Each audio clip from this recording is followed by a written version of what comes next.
Hello, today I'm going to lecture on Chapter 18, Performance, Breach, and Discharge of Contract. First, I will talk about conditions. What is a condition? A condition is an event that must occur before a party becomes obligated under a contract. There are two types of conditions: express conditions and implied conditions. An express condition is one that must be stated clearly in the contract. There's no special language to create that express condition, but it must be stated clearly somehow. An implied condition is a condition not stated, but it's clear from the agreement that a condition is present. There are three types of conditions: a condition precedent, a condition subsequent, and concurrent conditions. A condition precedent must occur before a duty arises. Precedent, P-R-E, cedent, before. Condition subsequent must occur after the particular duty arises, and concurrent conditions are conditions that occur simultaneously or at the same time. The key to a conditional clause is if the condition does not occur, one party will probably be discharged without having to perform his or her obligation under the contract. Next, I will talk about performance. There is strict performance and substantial performance. Strict performance requires one party to perform its obligations precisely with no deviation from the contract terms. Performance that is exactly what is promised is usually, and a failure to do so will cause discharge of contract. Substantial performance occurs when one party fulfills enough of its obligations to warrant payment. A party that subsequently performs its obligations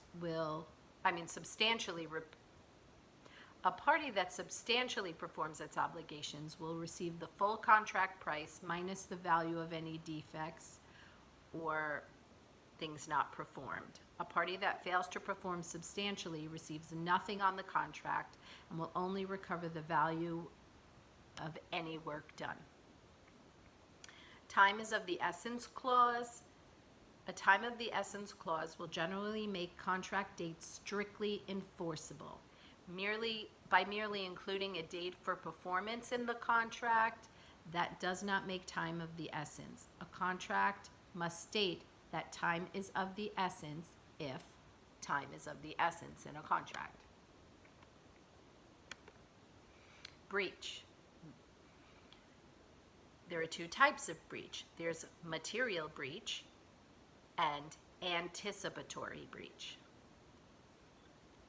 Material breach is a breach that substantially harms the innocent party and for which it would be hard to compensate without discharging the contract. It goes to the essence of the contract. It's material. Generally, courts will discharge only if a party committed a material breach. Anticipatory breach is where a breach is committed by a party when he or she makes it unmistakably clear in advance that they will not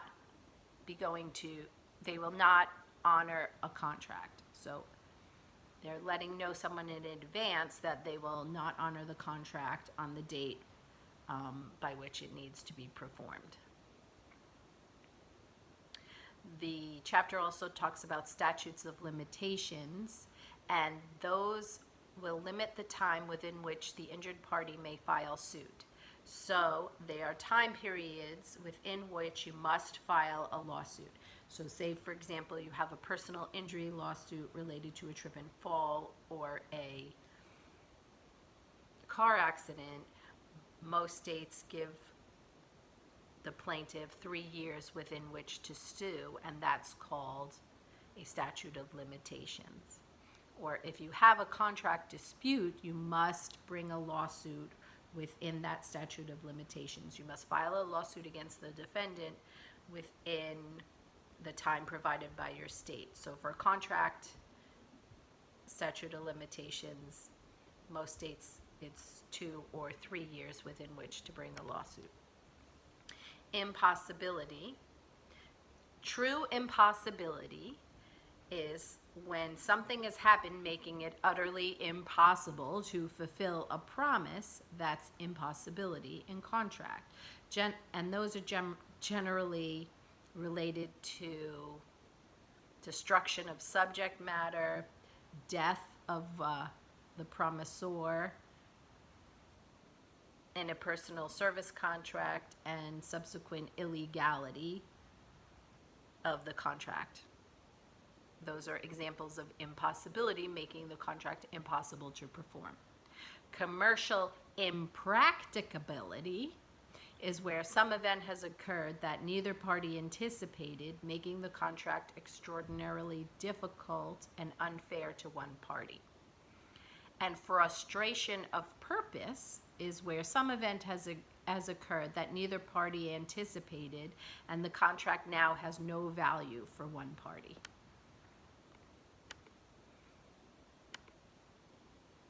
Okay, so those are definitions and content. Next we can go on to examples to apply the material we just talked about. So conditions are addressed on page 434, and there's an example of an express condition at the bottom of the page in a sports contract.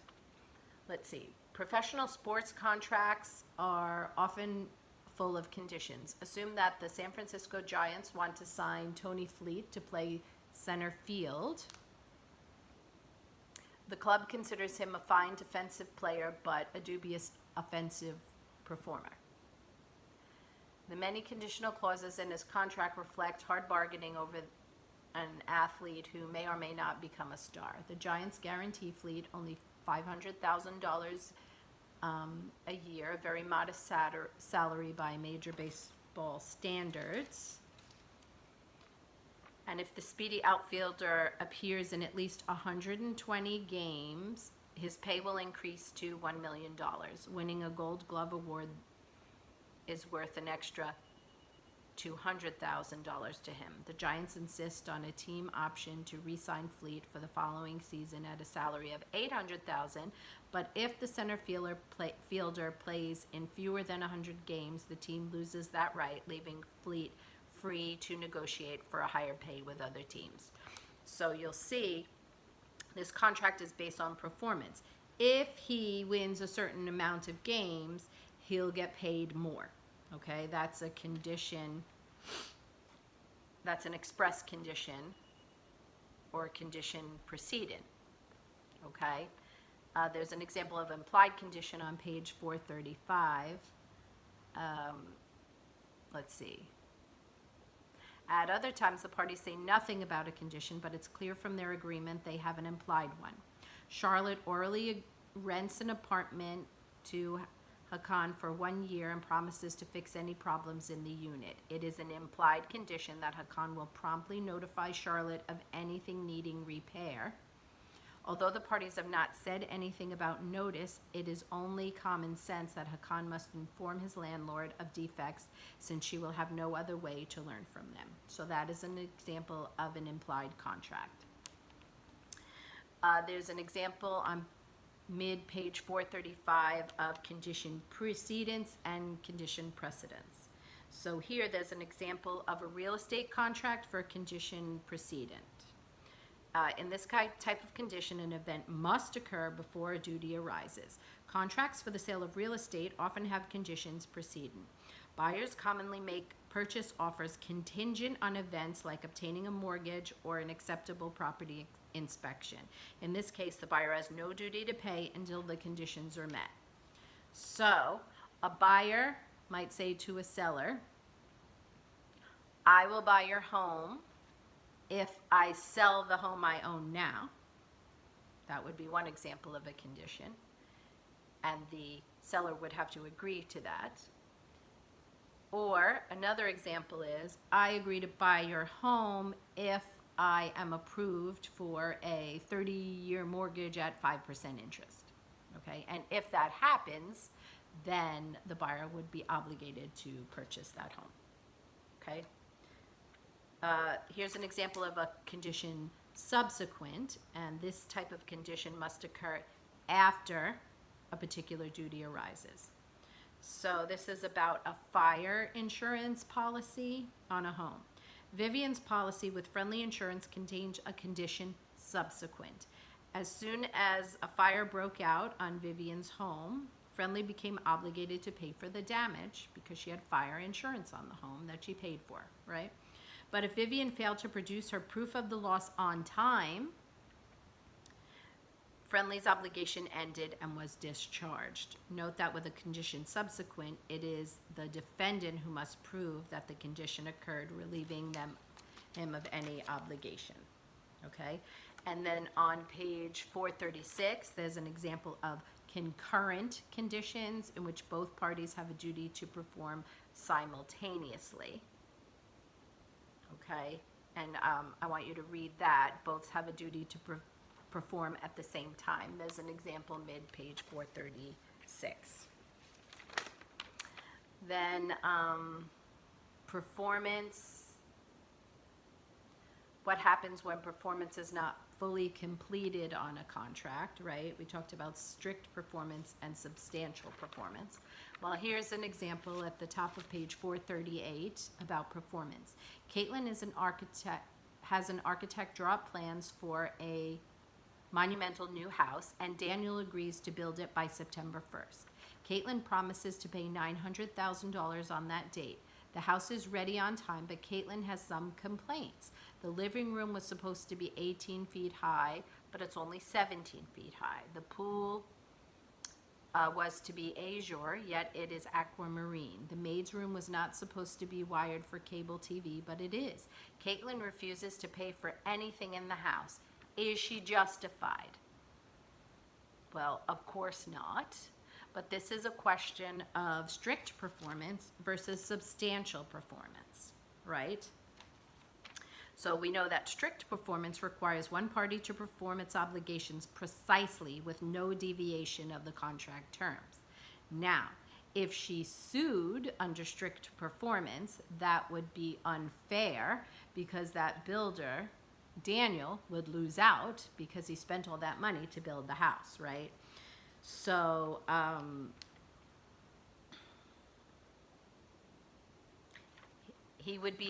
builder would be able to recover under the theory of substantial performance, which says when one party fulfills enough of its contract obligations to warrant payment, they can recover minus the defects, right? Okay, let's look at an example of when strict performance would be required. And we're on page 438 in the middle, strict performance. There are some cases where strict performance does make sense. Marshall agrees to deliver 500 sweaters to Leo's store, and Leo promises to pay $20,000 cash on delivery. If Leo only has $19,000 cash and a promissory note for $1,000, he has failed to perform, and Marshall need not give him the sweaters. Leo's payment represents 95% of what he promised, but there's a big difference between getting the last $1,000 in cash and receiving a promissory note for that amount. So he would need to pay the full amount in cash like was promised in the contract. Okay. Substantial performance. In a contract for services, a party that substantially performs its obligations will generally receive full contract price minus the value of any defects. And I guarantee you will see this again on a test or quiz. In the case above, right, we talked about Daniel building the house and the difference between an 18-foot ceiling and a 18-foot ceiling and a 17-foot ceiling, or a difference in the tone of the painted color of the pool, right? He has substantially performed, but there are some defects, right? So in a contract for services, a party that substantially performs its obligation will generally receive the full contract price minus the value of the defects. Daniel received $900,000, the contract price minus the value of the ceiling that is 1 foot too low, a pool with the wrong color, and so forth. It would be for the trial court to decide how much those defects are worth. If a court decides how the low ceiling is a $10,000 So if the court decides the low ceiling is a $10,000 defect, the pool color is worth $5,000, and the cable TV wiring error is worth $500, then Daniel receives $884,500. So he would substantially recover for the work he's done minus the defects. All right, let's see. I just want to give a couple more examples so you're able to apply the material. Time is of the essence clauses. A contract needs to state time is of the essence if it is, and that's on page 443. Please take a look at that. And then we talked about material breach versus anticipatory breach. Ding, ding, ding. That's the homework question. You'll want to look at that. It might be a question on anticipatory breach, right? Okay, so material breach, courts will discharge a contract only if the breach is material, meaning if it substantially harms the innocent party and it's hard to compensate that party without completely discharging the contract. And there's an example of material breach. And anticipatory breach, where one party in advance of when the contract is to be performed, so when one party in advance tells the other party that it will breach by making it unmistakably clear that they will not honor their contract. They tell that person in advance, right? And sometimes a promisor will actually inform the promisee that it will not perform its duties at all. And at other times, the promisor takes some steps that make that breach evident, okay? So there's an example here. Sally will receive her bachelor's degree in May and already has a job lined up for September. Good for her. She has signed a 2-year contract to work as a window display designer for a department store. The morning of graduation, she reads in the paper that the department store is going out of business that day. The department store has told Sally nothing about her status. Sally need not wait until September to learn of her fate. The department store has committed anticipatory breach. Okay? So what is she entitled to if there is anticipatory breach? Well, Sally is discharged and may immediately seek other work. She's also entitled to file suit for breach of contract. The court will treat the department store's anticipatory breach just as though the store had actually refused to perform on that September 1st date when she was supposed to start work. All right, well, hope that's helpful. If you have any questions, feel free to contact me, and have a great day.